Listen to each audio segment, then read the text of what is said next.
Welcome everyone to Big Sound loaded. 2012.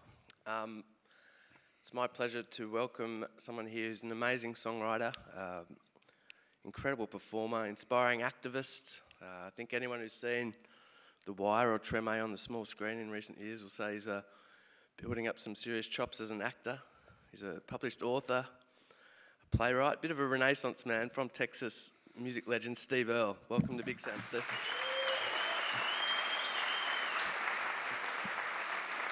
Hey, So you were here just a few months ago for Blues Fest, and you've been pretty busy since. You're fitting us in between a couple of tours. well, yeah, I mean, it's not, I didn't even have to get another visa. I still had to go in the room and talk to the guy, but it's the same visa. I always have to talk to the guy, but here and in Canada. But it's, yeah, I've been really busy. I kind of, I don't know, I work a lot because, I mean, why would I not work? I get to do something that I really love doing and make kind of an embarrassing amount of money for a borderline Marxist doing it. And, you know, why would I not wake up in the morning and want to work? It's not, I mean, you know, the last few years have been kind of amazing. The acting thing, I have to correct you on that. There was no, I was playing a redneck recovering addict in The Wire. That's zero acting required for that. So it's not, but it's been great. It's been, I learned a lot doing it. It's because my acting gigs have been The Wire and Treme, both of which, you know, are brainchildren of David Simon, who's a great writer, and one feature which Tim Blake Nelson wrote. And I don't know whether Tim Nelson's like maybe the smartest guy I know. He's if you saw Oh Brother Where Art Thou, he was sort of the little kind of goofy inmate in that movie. You've seen him in a lot of movies, but he's also a really great writer and director. And it was my first villain too, so it was a movie that went kind of straight to DVD. But I got to shoot Ed Norton with a crossbow, and it was kind of fun. Fantastic. All right, let's kick in. We'll go back in time. You were born in Fort Monroe, Virginia, to Texan family, but grew up and raised in Texas. Yeah, my dad just was doing his 2-year stretch in the Army. He's from Jacksonville, Texas, which is in northeast Texas. Or he was from Jacksonville, Texas. He's buried there now. And you're into music fairly young. Got your first guitar about 11. Yeah, both sides of the family were pretty musical. My dad sang in like barbershop quartets and stuff, and always claimed to me that he only played ukulele as far as string instruments. He was a pretty good piano player, not as good as his older brother, but pretty good. And we always had a piano in the house, and he always played. He swore to me that his fingers were too short and he never could play guitar, but I ran across a picture of him recently playing guitar, sitting, looked like he was doing okay. You know, my aunt's playing piano in the picture, and he's playing a guitar that I've been trying to find the guitar where it ended up. You know, it's like that's the degenerate guitar collector in me. I've been trying to track that instrument down. But you know, his brother was the best 9-fingered piano player in northeast Texas, and that's where I heard country music pretty much nonstop. I mean, and for the most part, really good stuff. But for some reason, my uncle didn't fall for the bad stuff. I heard Johnny Cash for the first time in his house. I heard Bob Wills in his house. I heard Hank Williams. And keep in mind, by the time I'm growing up, you're not hearing Hank Williams and Bob Wills on the radio, even by the time I was growing up, because I'm not as old as I look. And so I backtracked through all that stuff, you know, from him. But I also had another uncle, my mother's half-brother, who was only 5 years older than me. And he had the most direct influence, the most immediate influence. And he was like...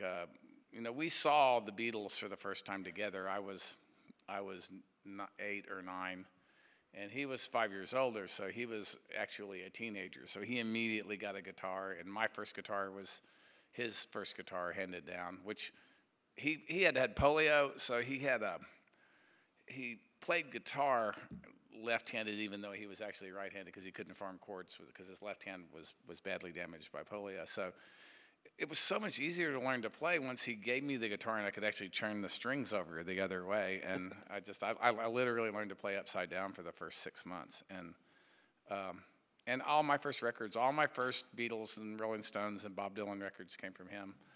And the first record I had to buy, he moved out of he lived at our house when he was a senior in high school for a while because his mother was ill.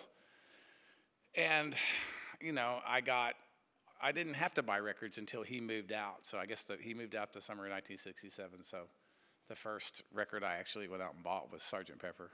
And I had to go to town and get that one. Was that the uncle that took you to Houston then? Yeah, yeah. I mean, yeah. He's Houston's was the big city, you know, and if you grew up playing music in Texas, Houston had a reputation as the place to go, way more than Austin. When I was growing up, the Sir Douglas Quintet, you know, those records were recorded in Houston. That's where Huey Moe was.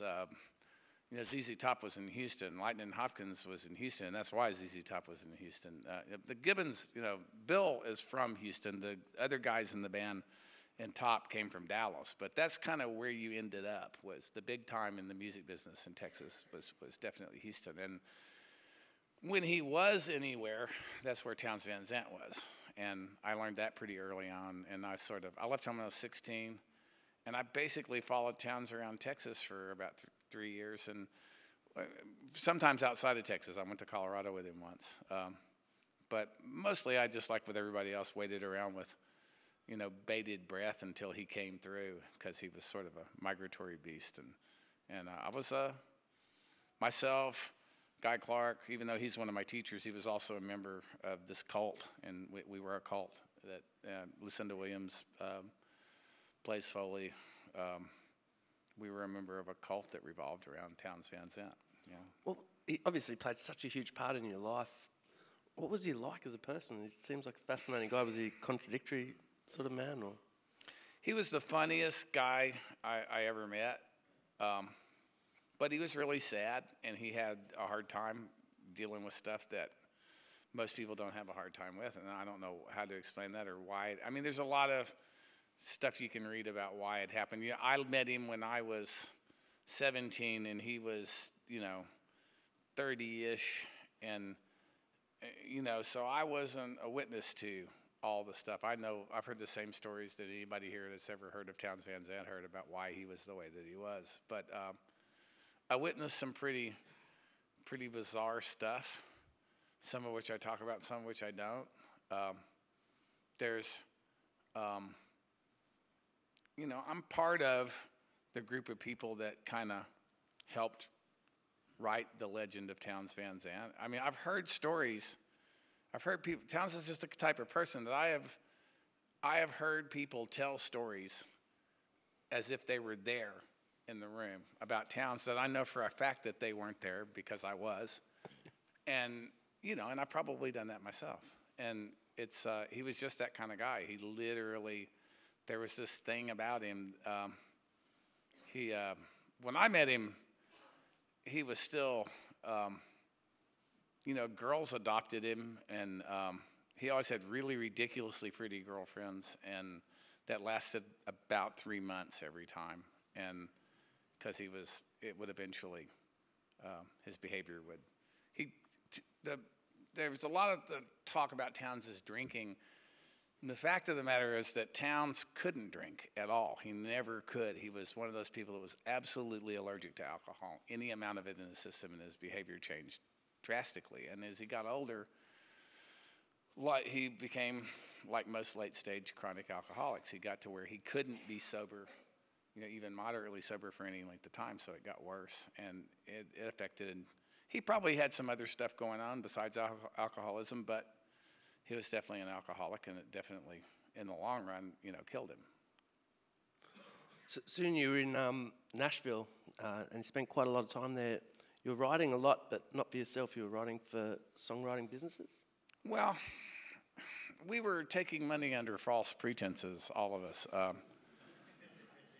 Chris Christopherson, it really, for Texas songwriters, it starts with Mickey Newberry, and a lot of people don't know who Mickey Newberry was, but Mickey Newberry just stopped in to see what condition my condition was in, the first Kenny Rogers record when he was in the first edition. He was he was a great songwriter, but he was also sort of he was a post-Dylan songwriter, but just barely. And he was in Nashville. He was from Houston originally, went to Nashville before any of the other people did. He took Townes there for the first time. He heard Townes in a coffee house in Houston, and he was Townes' original publisher. And he released Townes from his publishing deal because Townes asked him to. And then he cried because he knew that Townes was probably committing professional suicide, and it turned out that that was true. Townes ended up signing with a publisher, a guy that he was involved with, a guy named Kevin Eggers, who I've never met, and I know his brother, but I've never met Kevin Eggers personally. But Kevin Eggers, you know, basically owned Townes Van Zandt at what should have been the formative years of his career, and I, in my opinion, made a lot of bad decisions. But I do hold Townes responsible because I think you got to be responsible for your own art in the long run. But Kevin goes down.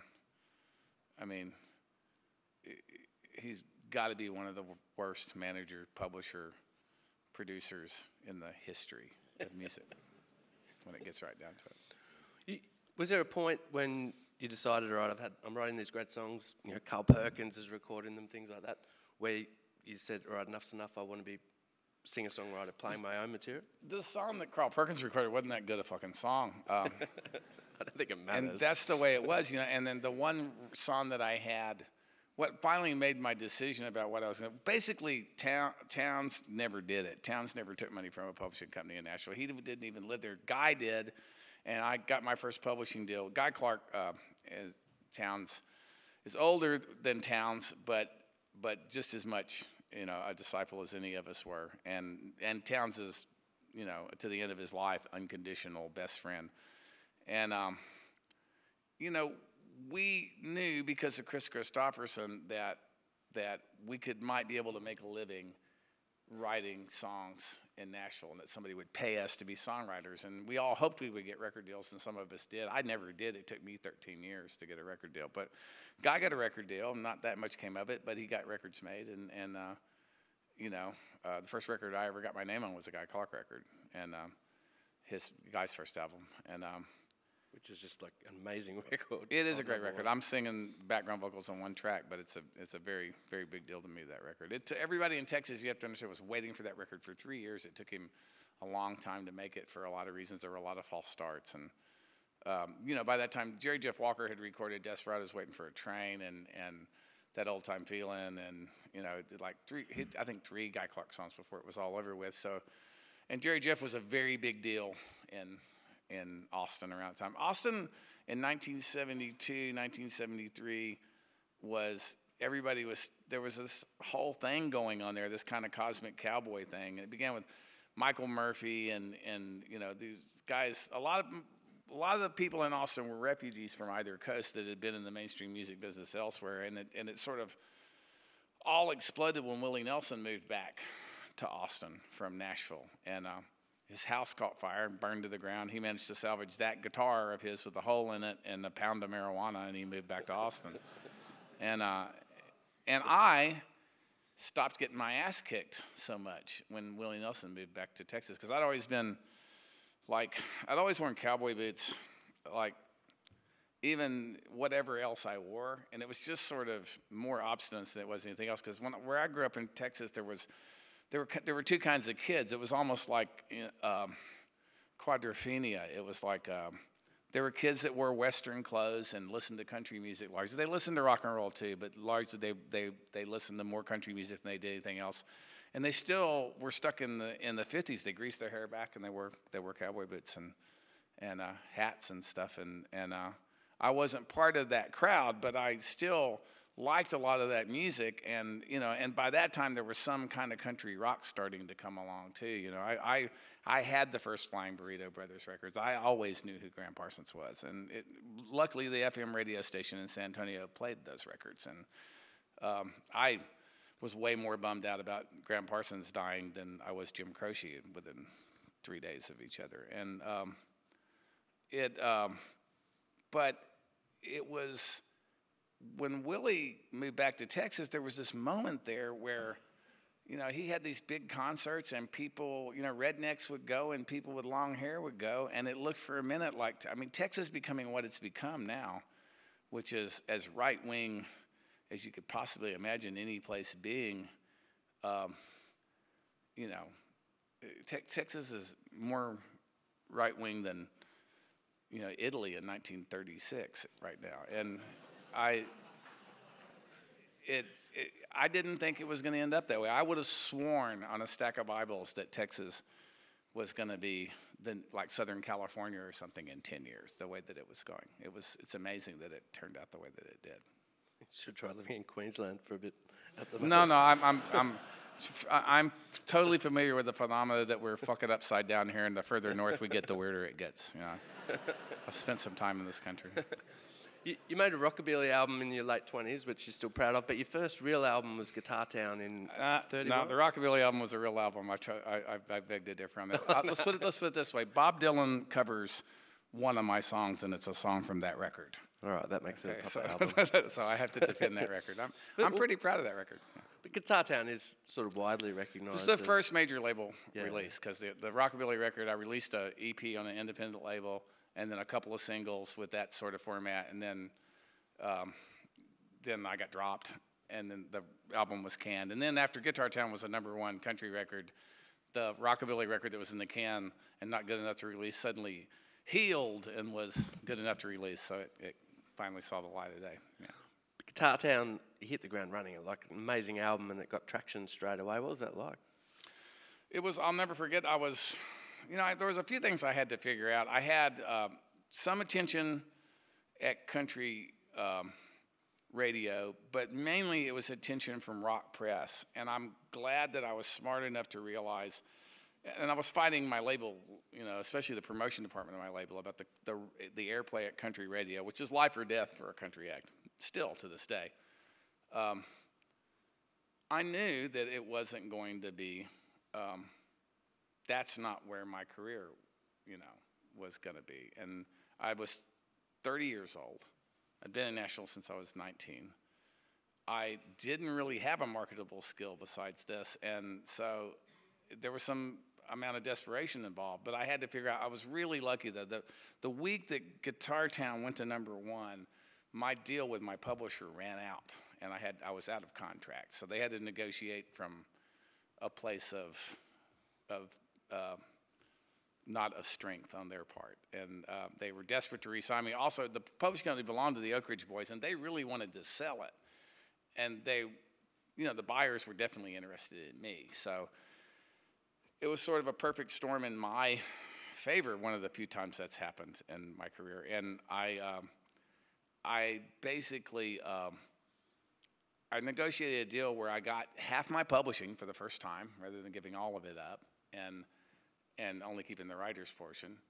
And I got $85,000, you know, US $1985 a year, which was a lot of fucking money, way more. I'd never made over $7,000 a year in my life up to that point.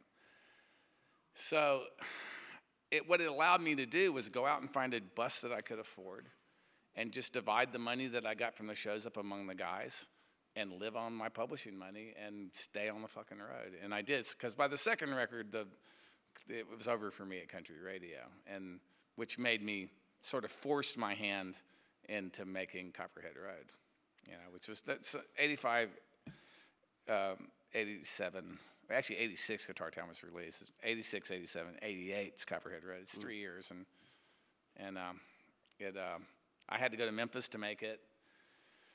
I had to pit the head of MCA Records against the head of the country division, and walk a tightrope to get it made.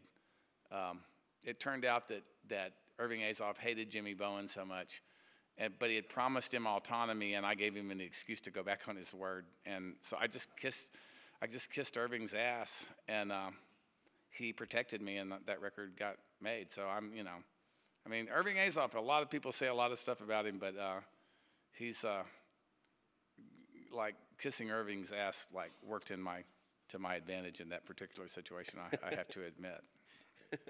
The song itself, Copperhead Road, was massive down here, and was 88, is that right?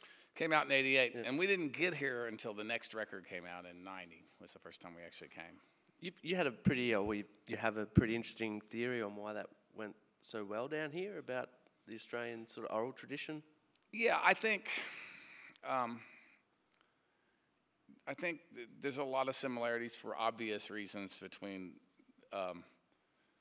Australia and Ireland, and there's a Celtic tradition that's really strong, and there's a songwriting tradition and a narrative tradition that's really strong. I think that came probably directly from they deported way more people from Ireland than they did from any place else to here. So musically, there's a really strong connection, and I think that's what it is. Like Ireland, you know, you're dealing with a country where you open up the in-flight magazine on the national airline, and there's poetry by Seamus Heaney, and you know, there's the National Theatre Company goes to every town of any size, and you know, you don't grow up in Ireland.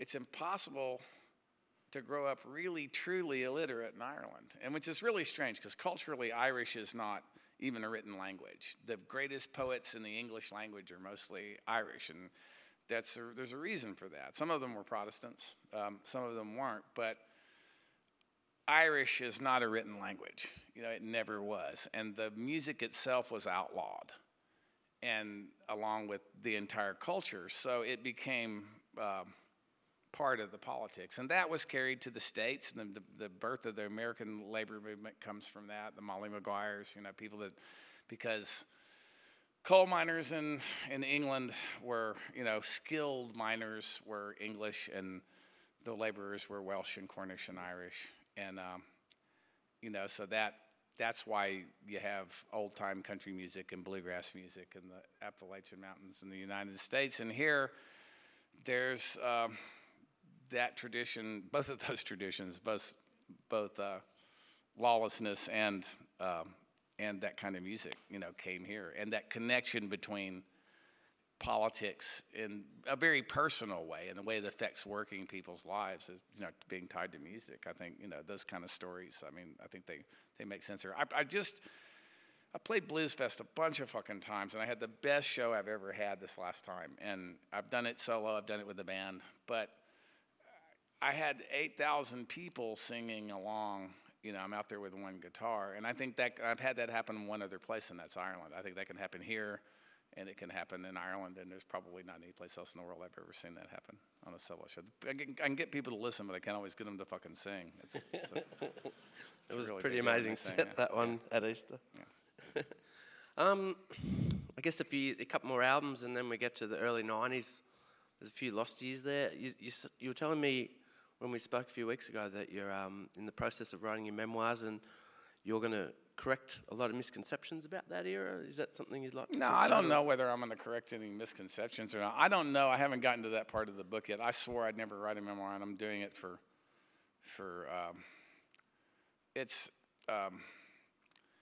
my little boy is 2 years old, and he was diagnosed with autism in April while I was here in Australia touring. And he's okay.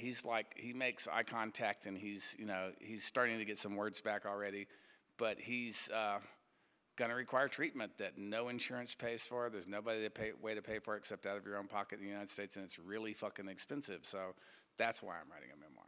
And I've never said that ever publicly before, but eventually it's going to come up, and this is as good a place as any.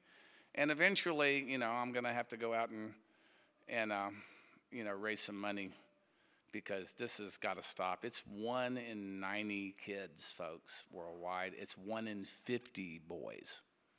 It's an epidemic. It's something environmental, and we got to figure out what it is, or people are just going to be afraid to have kids. It's pretty crazy. But he's gonna be all right. I feel bad for are people that have kids with this, which there's a lot of them out there that don't have any money and no healthcare system like we have in our country. It's pretty crazy. But so I'm writing a book I swore that I'd never write, but I don't think, and I'm doing the first thing I've ever done for money in my entire career, and I'm doing a few things for money for the first time, but I don't think I'll go to hell for my motives in this particular case. Let's move on. You mentioned the juncture between music and politics. You get to the early 2000s with Jerusalem, and then the Revolution album 2004. Especially start with Jerusalem, I guess. Obviously that came out 2002 after 9/11. Yeah, it's September 11th. My response to September 11th. A lot of people were responding to it. Jerusalem itself was written in the Prince in Melbourne. And, what had I already written? I'd written a few things. I think I'd already written John Walker's Blues. And, but it was, tanks were rolling, into the West Bank and Gaza again after a long truce. And, I started a tour in Melbourne and, was doing like 3 nights at the Prince and staying in the hotel. And I'm all St. Kilda when I'm in Melbourne and have been for a long time. That's Paul Kelly's fault largely. But I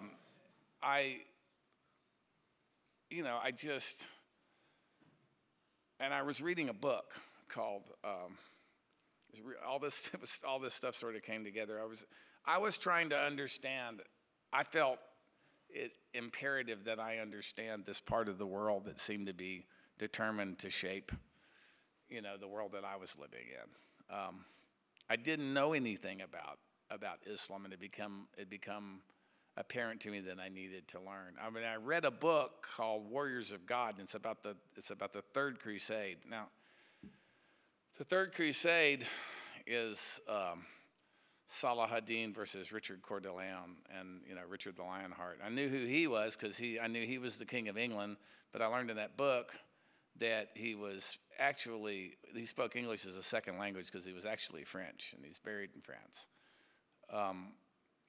And I had somebody in England, or maybe it was Canada, a part of Canada that might as well be fucking England, and yell out when I said that publicly, said, he was a Norman, which he wasn't, but they're fucking French too. And they're all fucking Germans, and we're kind of all Germans, so it's, it's one of those things that the Crusades and that part of our history, the Third Crusade, Richard went to retake Jerusalem, which he failed to do, and the book is about this duel between Richard Coeur de Lion and Salah ad-Din. Now, Salah ad-Din I learned in this book, was a Kurd, which blew my mind because when we rolled into Iraq, there were statues of 2 people, Saddam Hussein and Salah ad-Din, and we know what happened to Kurds in the Iraq of Saddam Hussein. How did he rewrite history in his head? There's nowhere does it mention anywhere in anything written in the long, regime of Saddam Hussein that Salah ad-Din was a Kurd.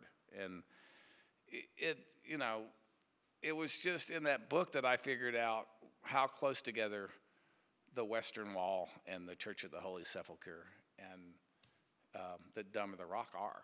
And I'd never known. And I've still never been to Jerusalem. I am going in January. I'm going to produce a record on David Brosa in East Jerusalem with a band of Palestinian and Jewish musicians, and I'll get to finally see those places that I was singing about in that song. Fantastic. Obviously, you addressed so many issues on that record, but it was John Walker's Blues that sort of raised the ire of a lot of people back home. It must have been tough for you, just sort of showing empathy for a figure like that, and then being sort of pilloried for it, to a degree. I expected it. I remember I told my now manager, and who was then Danny Goldberg, who at the time I recorded for a record label that Danny owned. But I told him, all hell's going to break loose. And he said, don't flatter yourself. It's not going to be that big of a deal. And I said, okay, and I believed him because he was Led Zeppelin's publicist. What the fuck do I know? And I fucked off to Ireland to do this performance piece that a friend of mine, Tony Fitzpatrick, the artist that does all the art you see on my records, and I had a performance piece up at Steppenwolf at the time. And they took it over to the Galway Arts Festival. So I went over for that. And I'm in Galway and jet lagged almost as much as I am now. And my mother tracks me down and calls, fucking cell phones. And she's completely and totally frantic because she's been watching CNN. And I don't know, what was his name? The old grumpy guy that used to be on CNN. He's not anymore. They were saying, they were talking about the song, and the record wasn't even out. And it had leaked to the New York Post, and there had been what was the headline? It was Twisted Ballad Glorifies Tally Rat, I think was the headline. And I don't read the New York Post because I'm trying to protect my intellect. And I don't read anything that Rupert Murdoch fucking owns or watch any. I even The Simpsons. I haven't seen The Simpsons in years. Oh. And I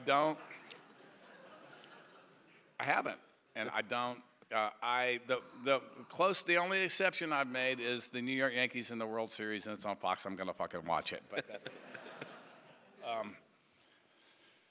and I shouldn't do that, but I have 2 or 3 diseases left, and baseball's one of them.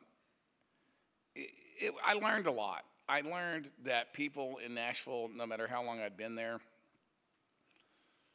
weren't necessarily, there were a lot of people that were genuinely offended by what I did, and they were terrified, and people were scared. That's the main thing that governed us, And it was happening all over the world. I had a guy that picked me up in Brisbane to take me to Blues Fest, that same year, the year that I wrote the song. And he told me several Arab jokes that he had learned that the driver from somewhere out the country in Queensland somewhere, and that he thought would impress me because I was an American.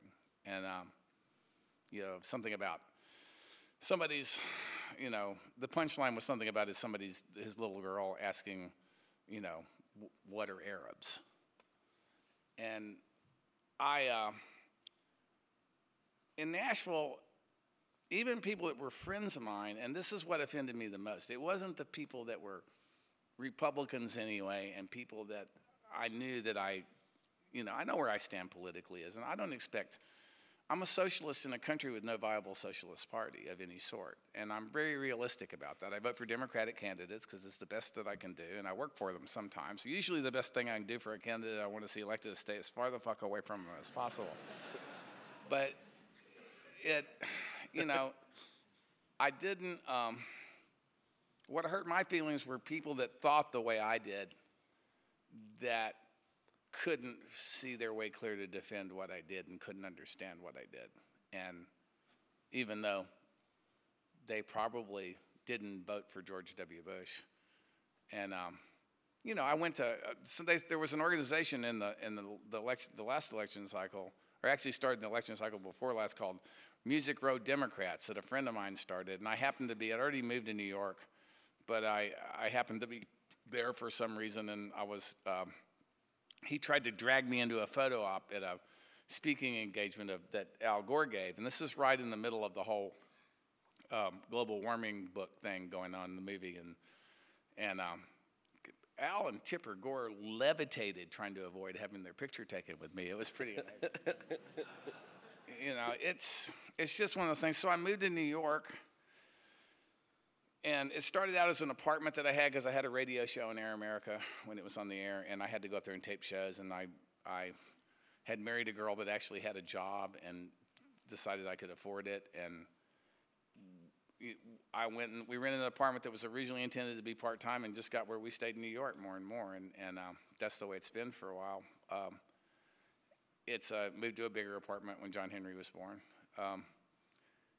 And I just discovered it was incredibly comforting and made me feel safe to walk out my front door and see a mixed-race, same-sex couple walking down the street holding hands. I realized that I'd been living in Nashville as long as I had because I wasn't there very much. And then my dad got sick, and he passed away. And I realized, watching him the last few years of his life, that he didn't get around very well. And he'd come to New York to visit me, and we couldn't really go anywhere because he couldn't really walk even a block. he was an air traffic controller, and he had his first heart attack when he was 48. And, you know, he lived to be 73, which was a lot longer than I thought he would live. And but I got to thinking, I'd like to think I'm going to spontaneously combust on the back of a bus, but, you know, the fact of the matter is I might not, and if I get my wings clipped, if I have a stroke or I have a heart attack, do I want to be in Nashville, Tennessee when that happens? And the answer is no. I'd rather be one of those old commies in a power wheelchair that run over my foot on Bleecker Street every once in a while. Just seems like a better deal to me. You know? What about going back to the music? As the career went on, you sort of diversified, you know, tried more fields. Washington Square Serenade had beats and stuff. Have you enjoyed sort of exploring different fields as you've gone through? Yeah, I mean, I moved to New York.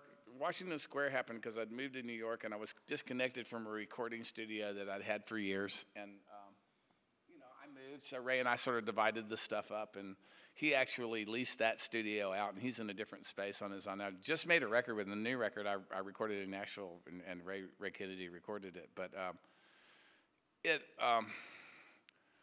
it was because I didn't have a recording studio, I could just call up and go down and put something down when I wanted to.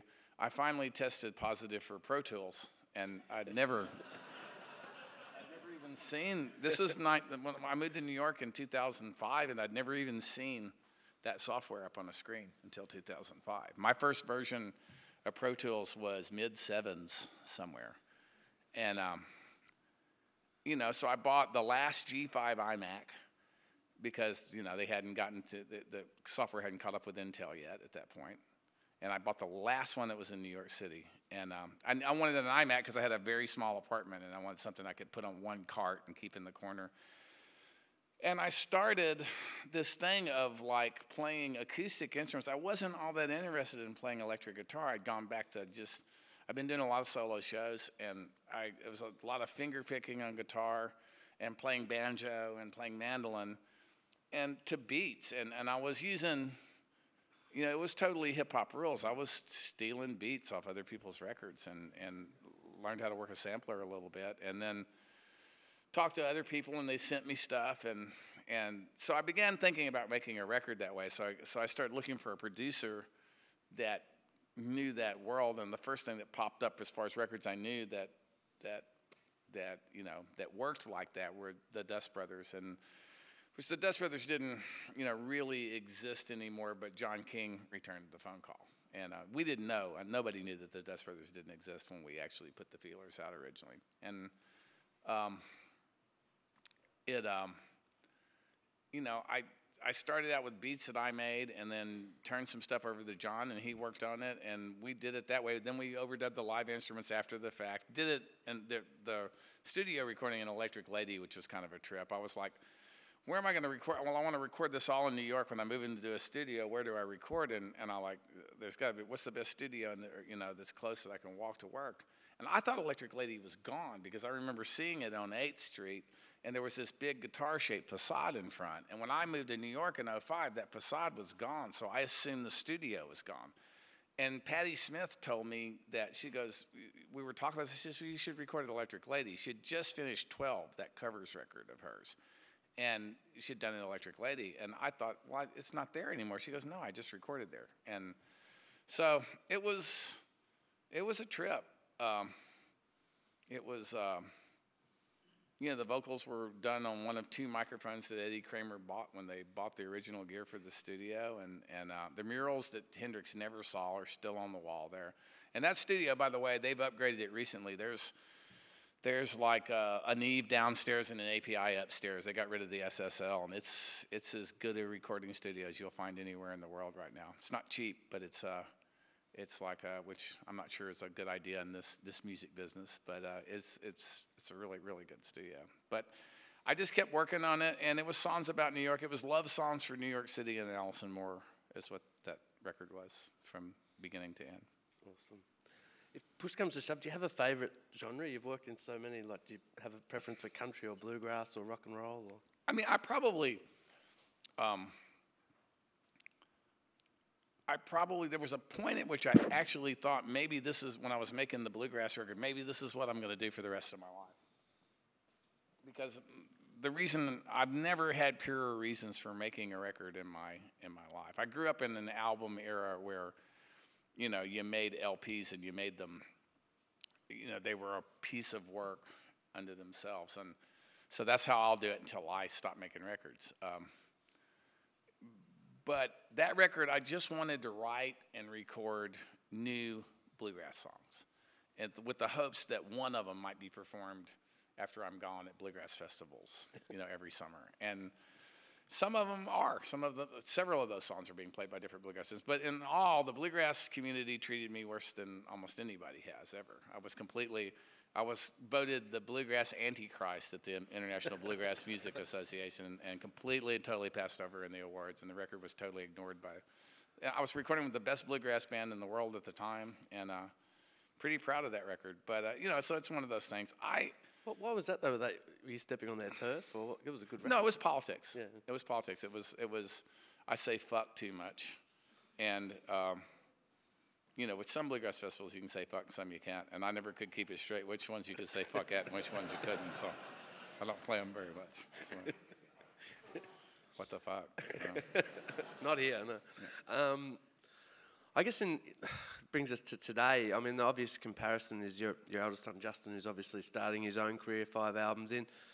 How do you see the musical landscape today for someone such as Justin compared to when you started out? Is it chalk and cheese? Or? I don't know what to tell Justin. I mean, if he would fucking listen, he's got it all figured out. You really should ask him this question. He knows. If you ask Justin this question, he'll tell you exactly what's going to happen. My belief is that anybody at this conference that walks up to you and tells you they know what the future is this business is fucking lying. I think we're all just trying to figure out what's next. And there's good things and there's bad things about that. I come from the 80s. As far as beginning my recording career, I come from whoever dies with the biggest unrecouped figure wins. And, you know, there was a huge amount of money out there. And being a singer-songwriter then was something that, I think Tom Waits is the best example. David Geffen was far too vain that when he started a record label and started trying to figure out how to make millions and millions of dollars selling records, to let Tom Waits go to any other label, or John Hyatt go to any other label when John Hyatt first came to LA. He signed people just to keep other people from signing them.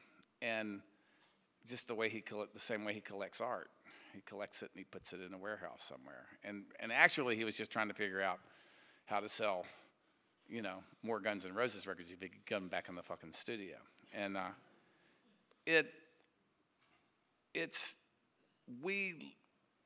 people like me that were in the first place, I practice an art form that Bob Dylan invented, and then he immediately took all the fucking air out of the room, because he really, you'll hear the term genius bandied about in this business all the time, but I can only think of one in what I do, and that's Bob Dylan.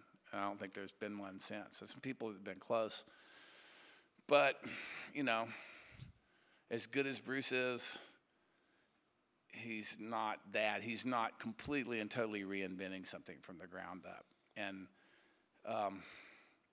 Dylan's so good that you'll never be able to count him out until they fucking bury him. And the new record's really good, by the way. It's really, really fucking good. Really worth listening to. I think being a singer-songwriter or having a roots-based rock band that makes music that you know is designed to matter to people, to be a part of their lives, or it's the same thing as being a jazz musician or a bluegrass musician now. It's you can make a lot of money doing this. You can make way more money than you'll make, you know, flipping burgers or even working in an office. But it's not like it used to be. There's not the chances of, you know, the next, Bruce Springsteen came along, being touted along with a bunch of other people as the next Bob Dylan. They were always looking for the next Bob Dylan. And he figured out how to do it in the disco era by fronting a rock band as a singer-songwriter. And that was the only fucking way it was going to happen. But I'm not sure. And he became a big pop star. You know, it transcended that and became, my favorite Bruce Springsteen record's not Nebraska. My favorite Bruce Springsteen record's Born in the USA.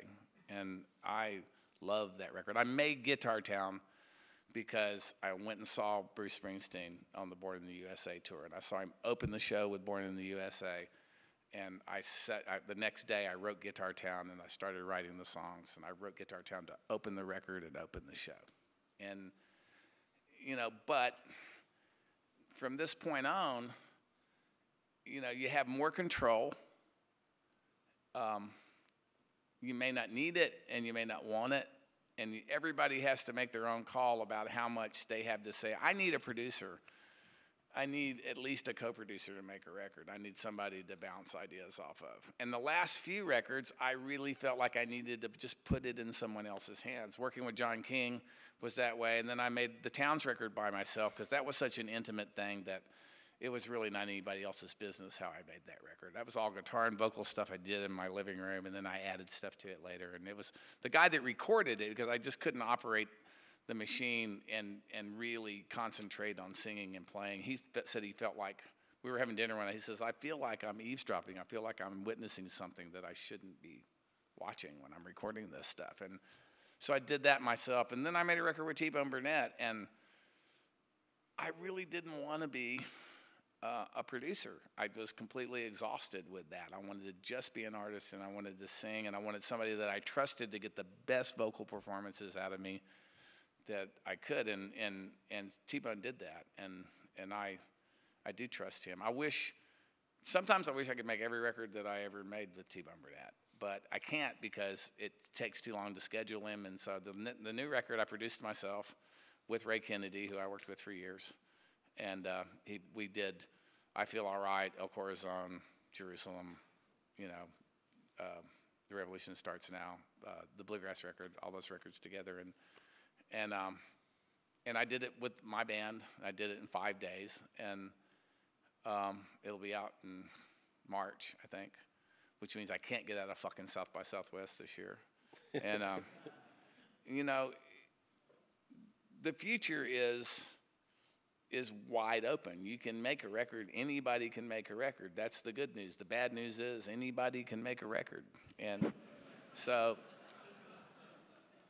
you know, Hyatt said, read something one time, he said, now I can make a record on my phone, and it's almost true, you know.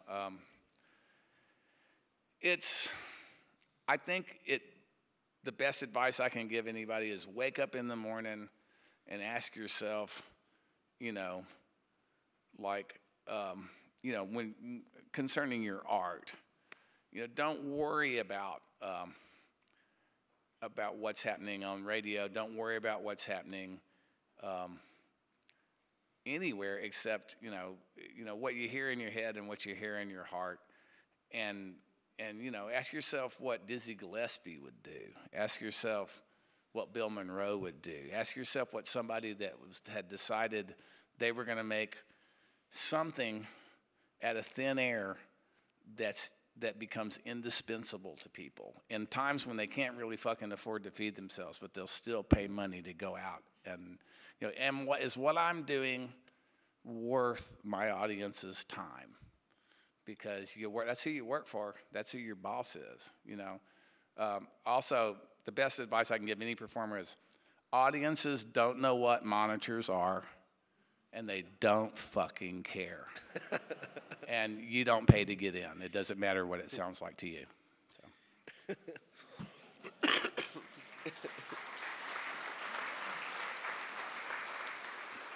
And just finally, before we throw to the floor, you've had a change of heart recently, and everyone has, with that art-business dichotomy and syncing songs and the like. Like, you used to be sort of quite vehemently against that.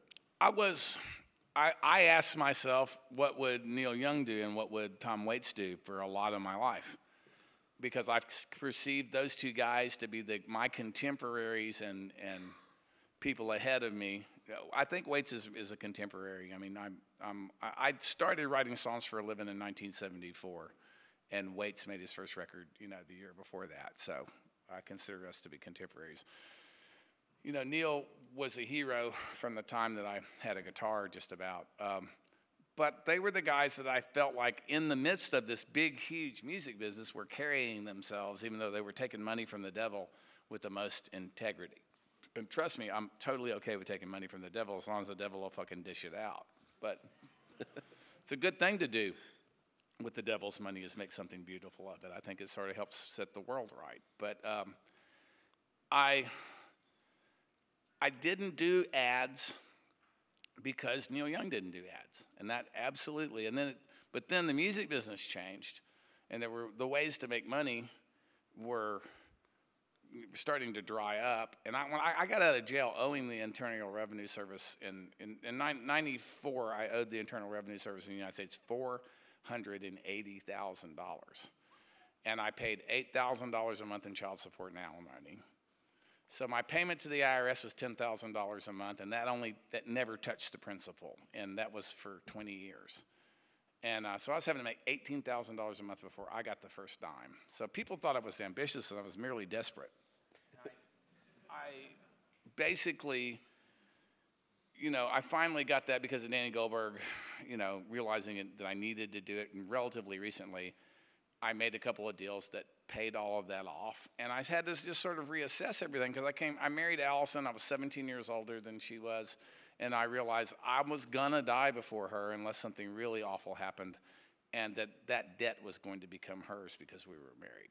And so it became imperative to me to do something about it, which made me think differently about finances. And I had an epiphany in that process, which was, Neil Young's been rich since he was 20 years old, and I'm not. I make really good money, and I have a little bit of money in the bank. I mean, not anywhere near what, some people in my family think that I have, but I don't have. But I have a little bit of cushion for the first time in my life. You know what? It's not enough. If I got really, really ill and couldn't work, it wouldn't be enough to probably get me through it.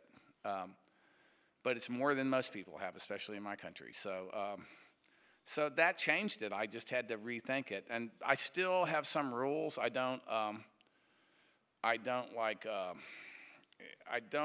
if I can help it, allow my music to be used to advertise alcohol, pharmaceuticals, or the military. I did end up with music in a cider ad in England and Ireland, which is weird, because even when I drank, I didn't drink fucking cider, and you don't drink cider, you give it to girls. And but I didn't, someone that my partner in that venture, actually, without my permission, ended up licensing that song, and it ended up being, and now we're barely speaking. And because they didn't have my permission to do it. And so I donated the money to a treatment center, basically. But it's, things change. Nowadays, syncs are, I'm lucky. There's a lot of people that seem to be fans of mine that do syncs for film and television in the United States. So that's where most of my stuff comes from. Ads, you try to sell out and nobody's fucking buying. I did a Chevy truck ad in the States, and it got cut off after a couple of weeks. And it was either, I know my guitar player at the time tried to get paid as a featured vocalist after the fact on it, and that probably affected it. And some of it, they might have just found out that I'm kind of a communist, and that might have been it. So, but the ad ran like 2 weeks, and they shut up. And John Mellencamp, who really needs the fucking money, got the ad when it was all over. What are you gonna do? Fantastic. Look, we're running out of time. We've only got about 8 or 9 minutes left, so I'd like, if we can put the lights up and take a few questions from the floor.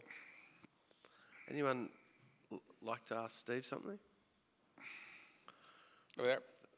Mr. Kenny. Hang on, there's some mics coming over, mate. Yeah, mic coming over, so I hear him, I'll probably be able to hear it.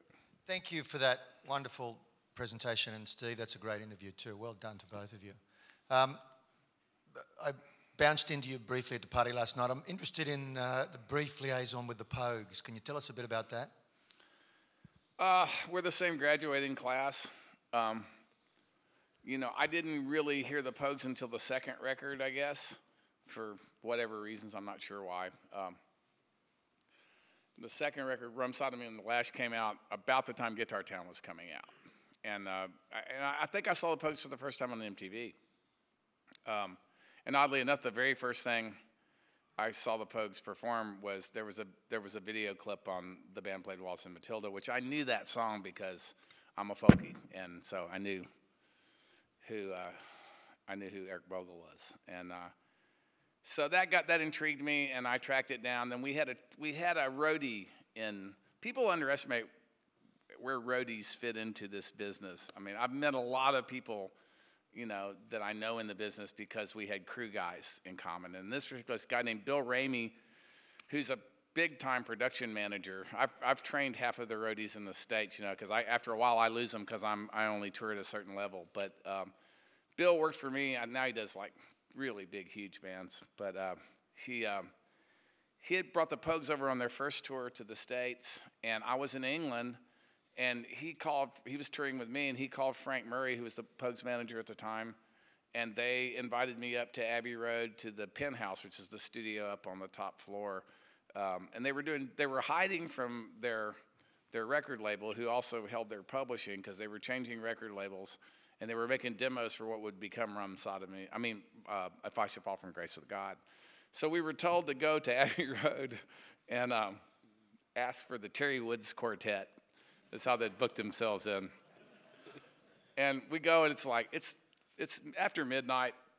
You know, Abbey Road still they don't have guys in white coats anymore, but they still have security guards in uniforms and all that stuff. And we ring the buzzer. Old security guard came out, who was there. I forget his name now, but he was there when the Beatles were there, because he opened up Studio 2 in the middle of the night and showed it to me because I bugged him. And he said, we said, we're here to see the Terry Woods Quartet in the Penthouse, which is what they call the studio upstairs. He goes, oh, the Pogues. And went up there, and everybody in fucking London was up there. So it wasn't that big of a secret. And, you know, I met those guys that night, and we had a lot in common musically. Terry Woods had just joined the band officially, and he was a big fan. And he was kind of what legitimized the Pogues as Irish musicians, because he really was from Ireland, and he really was, you know, Terry was in Steel Eye Span, and he's a great, great, great player to this day. The Pogues were here, you know, last summer, and I saw, there's probably not a band out there more worth paying money to see right now than the Pogues. These Pogue shows that the last couple of years have been breathtaking. Every one that I've seen, they're really, really worth seeing. If you get a chance to see them, see them. But I wrote a song called Johnny Come Lately, which was about, you know, a loudmouth American mouthing off in a bar in Camden during World War II, and they just seemed like the band to record it with. So we flew to London and we recorded it in where did we record it? Recorded in Livingston Studios in North London, and it was on the Copperhead Road album, and we've been friends ever since. Brilliant. Anyone else got a question? You're right there, so.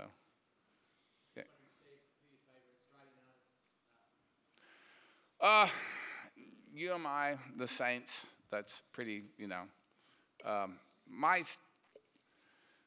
I had a three-piece rockabilly band in the early 80s, so I knew those early Saints records because I was playing the same joints that everybody else, you know, all the punk rock bands that existed in Tennessee, you know, played, and you know, rockabilly, that sort of neo-rockabilly thing in the early 80s sort of fit in with all that. But my Saints record, I have to admit, is a latter day. I like All Fools because I mean, I'm a songwriter. I have to defend a songwriter's right to become an adult, and that's a lot of what's happening in that record. So I really love that record, and also I met one of my wives at a Saints gig in 1987, and at CMJ in New York City. Or I didn't meet her. That's where I stole her from her boyfriend officially, and at the Cat Club. And I was on the bill. We were on the bill together that night. And I stood on the side of the stage at Byron, I don't know, several years ago for a Saint show for every fucking second of it. And Tim Rogers and I are real, he just knocked 4 or 5 people down to open a solo tour that I did, to just come out and open it solo. And that was 96 or 97 or something like that. And we've been friends ever since. And I'd always loved the band. And a lot of good music's come out of here, though. You know, it's, you know, I'm old. I remember, you know, the easy beats on radio in the States. So, you know, I know the history of music here for a lot of, and I really do believe that that songs are really important here. And I think it's one reason I keep coming back here, just the way audiences respond here in a way that they only do a few places in the world. I mean, I'm stuck with audiences that understand English because what I do is so much about language. So, I mean, I don't do well in France, and I don't do well in Italy or Germany. I play in France because I like to go to Paris. But, you know, and, you know, the Paris rockabilly crowd comes out and see, but they'll go see anybody with sideburns. It's, you know, it's largely about fashion, so. All right, we've got a couple of minutes left. One more. So. Just interested in your opinion on his son Justin's songwriting. Justin, asking about my opinion of my son Justin's songwriting, like I would say anything bad about my son in front of a bunch of fucking people that I don't know. He's my son. He's my firstborn son. I think Justin's songs, his best songs are as good as anybody's. I really do believe that. He's you know, I wrote Tom Ames' Prayer when I was 19 years old, and I wrote Ben McCullough when I was 20. But I wrote a lot of shite in between, too. You know, it was like, and that's what happens as you get older, as you get more consistent. And his best stuff is every once in a while, he makes me genuinely jealous. Fantastic. Well, guys, this is time. We've got no more. I'd just like to thank, on behalf of Big Sound and everyone here, Steve Earle, thank you so much for coming out to Brisbane for this.